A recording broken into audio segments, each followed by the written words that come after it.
వాహనమిత్ర పథకం కింద 15,000 రూపాయలు ఇంకా బ్యాంక్ అకౌంట్‌లోకి జమ కాలేదా? హలో అండి. అందరికీ నమస్కారం. Welcome back to daily info Telugu YouTube channel. మన రాష్ట్రంలో ఉన్నటువంటి auto, maxi cab, motor cab డ్రైవర్ల కోసము ముఖ్యమంత్రి నారా చంద్రబాబు నాయుడు గారు ఆటో డ్రైవర్ సేవలో పథకం కింద 15,000 రూపాయలను ఈ నెల 4వ తారీఖున బ్యాంక్ అకౌంట్‌లోకైతే విడుదల చేశారనమాట. అయితే మనకు విడుదల చేసినప్పటి నుంచి 2 రోజుల వరకు కొద్దిమందికి మాత్రమే ఈ 15,000 రూపాయలు బ్యాంక్ అకౌంట్‌లోకైతే జమ అవ్వడం జరిగింది. సో, మీకు డీబీటీ విధానంలో ఈ నిధులనేటువంటివి విడుదల చేశారు. ఓకేనా? సో, అయినప్పటికీ కొద్దిమందికి మాత్రమే జమ అయిందనమాట. చాలామంది కూడా కామెంట్స్‌లో ఇప్పటికీ మాకు అమౌంట్ అనేటువంటిది ఇంకా బ్యాంకు ఖాతాలకు జమ కాలేదు. ఏం చేయాలి? సో, పడుతుందా? లేదా? అని అడుగుతూ ఉన్నారు. మీకు ఈ యొక్క 15,000 రూపాయలు ఎందుకు పడలేదు? దానికి గల కారణాలనేటువంటివేమిటి? ఏం చేస్తే ఈ 15,000 రూపాయలు పడుతుంది? ఓకేనా? ముఖ్యంగా ఎవరెవరికి పడుతుంది? ఎవరెవరికి పడదు? ఈ వివరాల గురించైతే మీకు క్లియర్ ఇన్ఫర్మేషన్ అందజేస్తానండి. అదేవిధంగా చాలామంది కూడా కామెంట్స్‌లో అడిగినటువంటి క్వెషన్స్ అన్నిటిని కూడా గ్యాదర్ చేసి తీసుకొచ్చాను నేను. మీకు ఆ కామెంట్స్ చూపిస్తూ కూడా క్లియర్ ఇన్ఫర్మేషన్ అయితే అందజేస్తాను. ఒక్కొక్క దాని గురించి ఎక్స్‌ప్లనేషన్ అయితే ఇస్తాను. మీరందరూ కూడా తప్పకుండా వీడియోనైతే ఎండ్ వరకు చూడండి. ఇప్పటి వరకు ఎవరికైనా ఈ 15,000 రూపాయలు బ్యాంక్ అకౌంట్స్ గనుక జమ అయ్యున్నట్లయితే ప్రతి ఒక్కరు కూడా కామెంట్ సెక్షన్‌లో కామెంట్ పెట్టి అయితే తెలియచేయండి. ప్రతి ఒక్కరు నేను ప్రీవియస్‌గా పెట్టేటువంటి వీడియోస్‌కి చాలా బాగా రెస్పాండ్ అయితే అయ్యారు. ఫస్ట్ ఆఫ్ ఆల్ అందరికీ కూడా థాంక్స్ అనమాట. ఎందుకంటే ఈ విధంగా నన్ను సపోర్ట్ చేస్తున్నందుకు. ఈ వీడియోని కూడా ఎండ్ వరకు చూసి మీకు ఎటువంటి డౌట్ ఉన్నా సరే కామెంట్ సెక్షన్‌లో కామెంట్ పెట్టి అయితే అడగండి. నేను వెంటనే రెస్పాండ్ అయితే అవుతాను. నన్నైతే సపోర్ట్ చేసేయండి. ఓకేనా?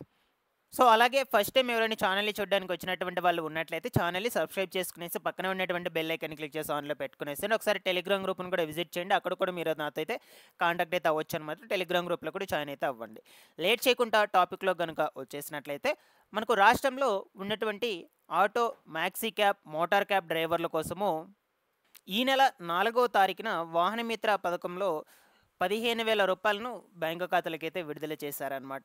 అయితే దాని తర్వాత 2 రోజుల వరకు ఈ డబ్బులనేటువంటిది బ్యాంక్ అకౌంట్‌లకైతే కొంతమందికి మాత్రమే జమ అయిందనమాట. అందరికైతే జమ కాలేదు. ఓకేనా? సో, చాలామంది కూడా కామెంట్స్‌లో అడుగుతున్నటువంటి డౌట్ ఏంటి అంటే, సో, మేము ఆన్‌లైన్ స్టేటస్ చెక్ చేసుకున్నప్పుడు మాకు అప్రూవల్ అని ఉంది. దాని తర్వాత సచివాలయాల్లో ఎలిజిబుల్ లిస్ట్‌లో ఎలిజిబుల్ అని, యాక్టివ్ అని కూడా ఉంది. మాకు అమౌంట్ అనేటువంటిది ఇంకా పడలేదని అయితే అడుగుతూ ఉన్నారనమాట. సో, మీరైతే వెయిట్ చేయండి. సో, నిదానంగా అయితే జమ అవుతాయి ఖచ్చితంగా. ఎందుకంటే ఇవి డీబీటీ విధానంలో విడుదల చేశారు కాబట్టి ఒక వారం నుంచి 10 రోజుల వరకైతే వెయిట్ చేయండి. దాని తర్వాత అప్పటికి కూడా మీకు పడకపోయినట్లయితే ఒకసారి గ్రామ వార్డు సచివాలయంకి వెళ్ళి గ్రీవెన్స్ అయితే పెట్టుకోండి మీరు. సో, దాని తర్వాత మళ్ళా వాళ్ళు రీచెక్ చేసి మీకు ఎలిజిబుల్ ఉన్నట్లయితే అమౌంట్ అనేటువంటిది విడుదల చేయడం అయితే జరుగుతుందనమాట. ఓకేనా? సో, ఇప్పుడు వన్ బై వన్ అయితే ఈ కమెంట్స్ గురించి అయితే డిస్కస్ చేసేసుకుందాం మనం. ఇక్కడ చూడొచ్చండి. మొట్టమొదటిగా ఎలిజిబుల్‌లో మనకు నేమ్ ఉండి దాని తర్వాత ఎన్‌పిసిఐ కూడా లింక్ అయింది. మాకు అమౌంట్ అనేటువంటిది క్రెడిట్ అవ్వలేదని చెప్తూ ఉన్నారు. సో, ఈ విధంగా కూడా ఎవరికైనా చూపించినా సరే మీరు కూడా ఒక 7-10 డేస్ అయితే వెయిట్ చేయండి. దాని తర్వాత పడినప్పటికీ కూడా మీరు వెళ్ళి ఈ గ్రామ వార్డు సచివాలయంకి వెళ్ళి గ్రీవెన్స్ అయితే పెట్టుకోండి. దాని తర్వాత మళ్ళీ వాళ్ళు చెక్ చేసి మీకు అమౌంట్ అనేటువంటిది రిలీజ్ చేయడం అయితే జరుగుతుంది. ఖచ్చితంగా కూడా ఎన్‌పిసిఐ అయితే లింక్‌లో ఉండాలి మీ బ్యాంక్ అకౌంట్‌కి. సో, దీనివల్ల కూడా పెండింగ్‌లో ఉంటాయన్నమాట అమౌంట్స్ పడకుండా. ఎన్‌పిసిఐ లింక్ చేసుకోవాలి. అండ్ అదేవిధంగా మీ యొక్క బ్యాంక్ అకౌంట్‌కి ఆధార్ నంబర్‌కి లింక్ అయితే పెట్టుకోండాలి. అసలు first of all bank account అనేటువంటిది పనిచేస్తూ ఉండాలన్నమాట. ఈ డబ్బులొచ్చేసి మీకు డీబీటీ విధానంలో జమ చేస్తున్నారు కాబట్టి వాళ్ళు మీ యొక్క బ్యాంక్ అకౌంట్ నంబర్ అయితే ఎంటర్ చేసి విడుదల చేయరన్నమాట. సో, ఆధార్ నంబర్ ఎంటర్ చేసి ఆధార్ నంబర్‌కి ఏ బ్యాంక్ అకౌంట్ లింక్ అయి ఉంటుందో ఆ బ్యాంక్ అకౌంట్‌లోకే పడిపోతాయన్నమాట. ఓకేనా? సో, కాబట్టి ముఖ్యంగా మీరు ఏ బ్యాంక్ అకౌంట్ వాడుతూ ఉంటారో, ఏదైతే పనిచేస్తూ ఉంటుందో ఆ బ్యాంక్ అకౌంట్‌కి సంబంధించి ఆధార్ లింక్ చేసి పెట్టుకోండాలి మీరు. ఆ బ్యాంక్ అకౌంట్‌కే జమ అయిపోతుంది. ఓకేనా? సో, ఇక నెక్స్ట్ పోతే ఇక్కడ చూడొచ్చండి. సో, ఈ కామెంట్‌ని గనుక మీరు అబ్జర్వ్ చేసినట్లయితే చాలామందికి కూడా ఉండొచ్చు ఇదే డౌట్. ఓకేనా? సో, మాకు అప్రూవల్ అని ఉంది ఆన్‌లైన్ స్టేటస్ చెక్ చేసుకున్నప్పుడు. బట్ మాకు అమౌంట్ అనేటువంటిది పడలేదు. ఎందువల్ల అంటే మా ఫ్యామిలీలో అంగన్వాడీ ఎంప్లాయీ అయితే ఉంది. అందువల్ల పెండింగ్‌లో అయితే పెట్టున్నారు. మాకు అమౌంట్ పడుతుందా లేదా అని అడుగుతూ ఉన్నారండి. సో, అంగన్వాడీ ఎంప్లాయీస్ అండ్ అదేవిధంగా ఎవరైతే ఆశా వర్కర్స్ ఉన్నటువంటి ఫ్యామిలీ మెంబర్స్ ఉంటారో వాళ్ళకి సంబంధించి ఖచ్చితంగా అయితే పడుతుందన్నమాట అమౌంట్. ఓకేనా? ఇదివరకు మనకు ఈ తల్లికి వందనం పథకం విషయంలో అయితే మీరు చూడొచ్చు. అప్పుడు మనకు ప్రభుత్వం ఏం చెప్పిందంటే ఈ అంగన్వాడీ ఆశా వర్కర్స్ పనిచేస్తున్నటువంటి వాళ్ళ యొక్క పిల్లలకు ఖచ్చితంగా వర్తిస్తుంది అని చెప్పారనమాట. సో, దాన్ని బట్టి మీరు కూడా దీని గురించి అయితే అబ్జర్వ్ చేయొచ్చు. ఓకేనా? సో, మీ యొక్క ఫ్యామిలీలో ఎవరైనా అంగన్వాడీ ఎంప్లాయీ ఉన్నా సరే అండ్ అదేవిధంగా ఈ ఆశా వర్కర్ ఎంప్లాయీ ఉన్నా సరే ఖచ్చితంగా పడుతుందనమాట. మీరైతే టెన్షన్ పడాల్సిన అవసరం అయితే లేదు. బట్ అన్నీ పర్ఫెక్ట్‌గా పెట్టుకోనండి. ఖచ్చితంగా అమౌంట్ అనేటువంటిది రిలీజ్ అవుతుంది. ఎందుకంటే మీకు అప్రూవల్ వచ్చింది కాబట్టి. ఓకేనా? సో, నెక్స్ట్ ఇక్కడ చూడొచ్చు. సో, మాకు ఇంకా డబ్బులనేటువంటిది పడలేదు. టైం అయిపోయిందని అంటూ ఉన్నారు. ఎప్పుడు ఈ యొక్క గ్రీవెన్స్ పెట్టుకొని మాకు ఎప్పుడు అమౌంట్ అనేటువంటిది పడుతుంది అని అడుగుతూ ఉన్నారనమాట. సో, మీరు ఆల్రెడీ అప్లై చేసుకొని ఎలిజిబుల్ అయ్యుండి మీకు ఇంకా అమౌంట్ అనేటువంటిది పడకపోయినట్లయితే మనకు ఖచ్చితంగా పడుతుంది. బట్ పర్టిక్యులర్‌గా ఒక డేట్ అనేటువంటిది అయితే ఇవ్వలేదనమాట. ఈ డేట్ లోపలే విడుదల చేస్తాము. ఈ డేట్ లోపలే మీకు పడుతుంది అనైతే లాస్ట్ డేట్ అనేటువంటిది అయితే ఏమీ ఇవ్వలేదనమాట. సో, మీకు గనుక అమౌంట్ పడకపోయినట్లయితే మీరు వెళ్లి గ్రీవెన్స్ రైజ్ చేసుకోవచ్చనమాట. No problem.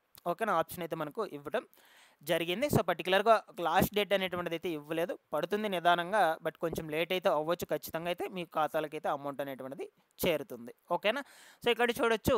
సో, నాది ఎలిజిబుల్ లిస్ట్‌లో అయితే ఉంది. ఇన్యాక్టివ్ అయితే ఉంది. కానీ డబ్బులు అనేటువంటిది పడలేదని అంటూ ఉన్నారు. సో, ముఖ్యంగా ఇక్కడైతే అబ్జర్వ్ చేయొచ్చండి మీరు. సో, ఎలిజిబుల్ లిస్ట్‌లో ఉన్నా సరే మీకు బ్యాంక్ అకౌంట్ దగ్గర ఇన్యాక్టివ్ ఉన్నట్లయితే అమౌంట్ పడదనమాట. పెండింగ్‌లో అయితే పడిపోతుంది. ఎందుకు పడదంటే మీరు ఎప్పుడైతే ఎన్‌పిసిఐ లింక్ చేసుకుంటారో మీ బ్యాంక్ ఖాతాకి అప్పుడు మాత్రమే మీకు అమౌంట్ అనేటువంటిది పడుతుంది. సో, మీరు ఎన్‌పిసిఐ లింక్ చేసుకున్నాక గ్రీవెన్స్ పెట్టుకోవాల్సిన అవసరం అయితే లేదు. ఎందుకంటే ఇది బ్యాంక్ అకౌంట్‌కి సంబంధించి కాబట్టి. లేదు పడకపోయినట్లయితే అప్పటికి కూడా ఎన్‌పిసిఐ లింక్ చేసుకొని పడకపోయినట్లయితే మీరు అప్పుడు గ్రీవెన్స్ అయితే పెట్టుకోవచ్చనమాట. No problem. ఓకేనా? సో, ఖచ్చితంగా ఎన్‌పిసిఐ లింక్ చేసుకోండి బ్యాంక్ అకౌంట్ ఇన్యాక్టివ్‌లో ఉన్నటువంటి వాళ్ళకి సంబంధించి.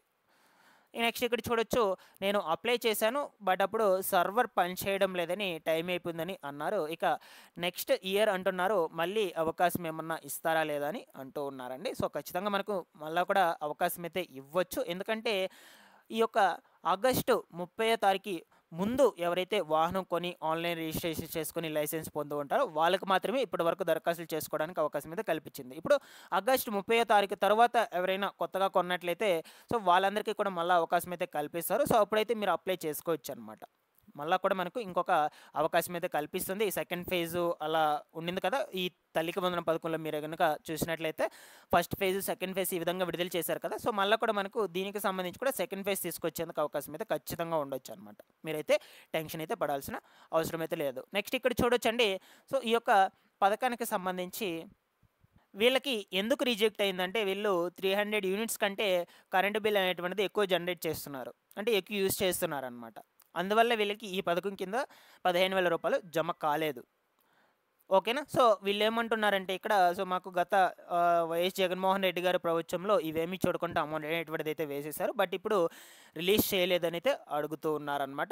సో, మీకు ఈ కరెంట్ బిల్లుకు సంబంధించి చూసుకుంటే మీకు సగటు సరాసరి 12 నెలలకు ముందు నుంచి అయితే తీసుకుంటారనమాట. సో, ఇప్పటి వరకు 12 నెలల నుంచి ఇప్పటి వరకైతే తీసుకుంటారు. సో, ఈ మధ్యలో అట్‌లీస్ట్ ఒక్క నెలైనా మీరు 300 యూనిట్లు యూజ్ చేసున్నా సరే మీకు అమౌంట్ అయితే పడదనమాట.